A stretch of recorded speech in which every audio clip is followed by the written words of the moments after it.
Анан 41 жылы баягы согуш башталып калган учурда август айында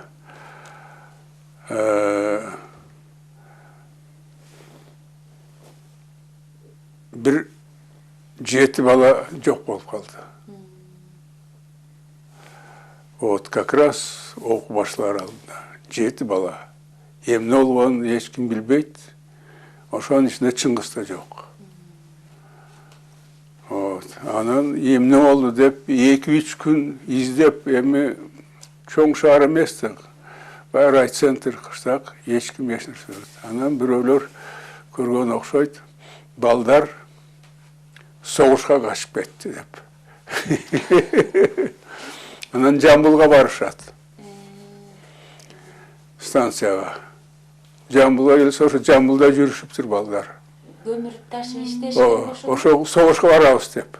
Доброволец болуп кетебиз, жашы жетпесе да. Согушка барабыз деп, немистер менен, фашисттер менен күрөшөбүз деп. Балдар 10 жаштан тартып 15-16 жашка чейинки балдар тиги фашисттер менен күрөшөбүз, согушабыз деп. Жакшы ушул балдардын родительдери, анын ичинде биздин апабыз дагы ушул келгенде 3 күн тиякта вокзалда жүрүштү да балдар, согушка кетебиз деп. Фашисттер менен күрөшөбүз деп да.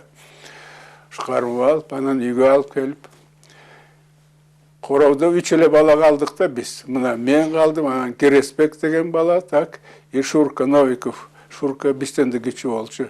Биз ошол кезде берки 10 жаштагы балдар элек. Вот.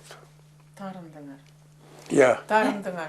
Анан биз аларга тарындык, абдан тарындык. Өздөрү качып кетип, бизди алып кеткен жок деп. Биз абдан тар, алар менен келгенден кийин бир жума сүйлөшпөй жүрдүк.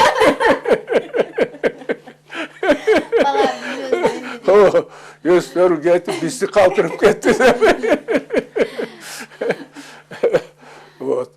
Ушундай чоң патриоттук сезим болгондо эми кичинекей балдар болсок дагы.